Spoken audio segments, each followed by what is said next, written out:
America భూతల స్వర్గం. Dollar dreams వేటలో అప్పులు చేసి అమెరికాకు వెళ్ళాడు ఓ విద్యార్థి. అసలే మధ్యతరగతి కుటుంబం. ఫ్రెండ్స్, బంధువులతో వడ్డీకి డబ్బులు తీసుకుని కలలుగంటూ అమెరికా ఫ్లైట్ ఎక్కాడు. వెళ్ళాక తెలిసింది తాను చేరిందో ఫేక్ యూనివర్సిటీ అని. మరో సెమిస్టర్ పూర్తయితే డిగ్రీ చేతికొస్తుంది అనగా యూనివర్సిటీ గేటుకి తాళం పడింది.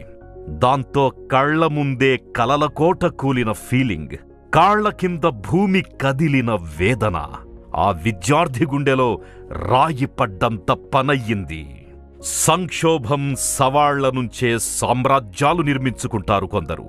వరంగల్ జిల్లాకు చెందిన యశ్పాల్ వీరగోని అలాంటివాడే. బతుకు పాఠమే బువ్వ పెట్టిందతనికి.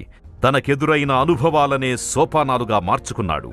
వరంగల్ కాకతీయ యూనివర్సిటీలో బి.ఫార్మసీ చేశాడు యష్. స్టేట్ క్రికెట్ ప్లేయర్గానూ సత్తా చాటాడు. అమెరికాలో మెడికేర్ టెక్నాలజీ గురించి లెక్చరర్స్ చెబుతుంటే విని ఆ కోర్సు చేసి మన దేశంలోనూ దాన్ని అడాప్ట్ చెయ్యాలని కలలుగన్నాడు.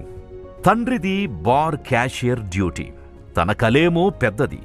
దాంతో అప్పులు చేసి మరీ ఫ్లైట్ ఎక్కాడు. మాస్టర్స్ ఇన్ ఫార్మాస్యూటికల్ సైన్సెస్లో మాస్టర్ డిగ్రీ చేస్తూనే పాకెట్ మనీ కోసం పార్ట్ టైంగా ఉద్యోగం చేశాడు. చదువుకుంటూనే రాత్రి పగలు కష్టపడ్డాడు. 3 సెమిస్టర్లు పూర్తి చేశాడు. మరో సెమిస్టర్ పూర్తయితే డిగ్రీ పట్టా చేతికొస్తుంది, ప్రొఫెషనల్ జాబ్ చేసుకుంటూ అమెరికాలో సెటిల్ అయిపోవచ్చని సంబరపడ్డాడు. కాని అంతలోనే బాంబు పేల్చింది అమెరికా ప్రభుత్వం. యష్ చదువుతోన్న యూనివర్సిటీకి గుర్తింపు లేదని తాళమేశారు అధికారులు. యష్తో పాటు 2000 మంది భారతీయ విద్యార్థుల భవిష్యత్తు అంధకారమయ్యింది.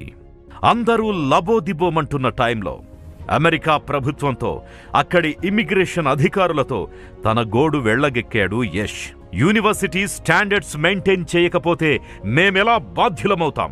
యూనివర్సిటీ ఇన్స్ట్రక్షన్స్, గైడ్ లైన్స్ ప్రకారమే ఎంపికయ్యాం. అన్ని టెస్టుల్లో పాస్ అయ్యాకే అడ్మిషన్ మరియు వీసా ఇచ్చారు కదా అని వాదించాడు యష్. యూనివర్సిటీ తప్పైతే మేమెందుకు బలి కావాలి అని భారతీయ విద్యార్థులందరి తరఫున ఫైట్ చేశాడు. ఫేక్ కన్సల్టెన్సీల మాయాజాలం, బ్రోకర్ల తీరుతో తనలా వేలాది మంది మోసపోతున్నారని గుర్తించాడు. దాంతో అమెరికా ఇమిగ్రేషన్ లాస్ని అవపోసన పట్టాడు. తానే గైడ్లా మారాడు. ఆ ఆలోచనలు, అనుభవాల్లోంచి పుట్టిందే ఫ్లై హై కన్సల్టెన్సీ. నిజానికి ఈ రాద్ధాంతంలో 3 నెలల విలువైన కాలం, కొంత డబ్బు నష్టపోయాడు యష్. వ్యక్తిగతంగా అమెరికాలోని 400కు పైగా యూనివర్సిటీలు తిరిగాడు. వందలాది మంది విద్యార్థులతో, ప్రొఫెసర్లతో, ఇమిగ్రేషన్ అధికారులతో ఇంటరాక్ట్ అయ్యాడు. ఎక్కడెక్కడ తప్పులు జరుగుతున్నాయో గుర్తించాడు, సొల్యూషన్స్ వెతికాడు. అమెరికా జర్నీ విద్యార్థులకు శాపం కాకూడదు అని, ప్రతి విద్యార్థి జర్నీ సాఫీగా సాగాలని తనే ఒక రూల్ బుక్ ప్రిపేర్ చేశాడు. అమెరికా వెళ్లేందుకు ప్రాసెస్ స్టార్ట్ చేసే దగ్గర నుంచి counselling, test preparation, application, funding, visa, graduation, job training దాకా, ఆఖరికి చదివిన చదువుకు తగ్గ ఉద్యోగం, గ్రీన్ కార్డ్ అప్లికేషన్ వరకు అన్ని పకడ్బందీగా ఎండ్ టు ఎండ్ ప్రాసెస్లా ఒక రూల్ బుక్ లాగా ప్రిపేర్ చేశాడు. ఇప్పటిదాకా 5400 మందికి పైగా వీసాలిప్పించాడు. 10,000 మందికి పైగా కౌన్సిలింగ్ ఇచ్చాడు.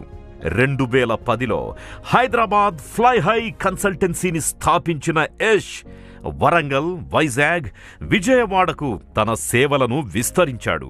America, UK, Canada, Australia, New Zealand, Germany లాంటి చాలా దేశాలకు తన కన్సల్టెన్సీ ద్వారా సర్వీసెస్ అందిస్తున్నాడు. అమెరికాలోనే సెటిల్ అయిన యష్ ఎంటర్‌ప్రెన్యూరర్గాను సక్సెస్ అయ్యాడు. IT company, restaurant business, consultancy రంగాలలో సత్తా చాటుతున్నాడు.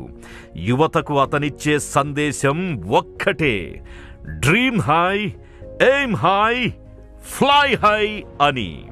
Dream high, we make you fly అన్న మోటోతో యువత కల సాకారం చేస్తున్నాడు ది గ్రేట్ యష్.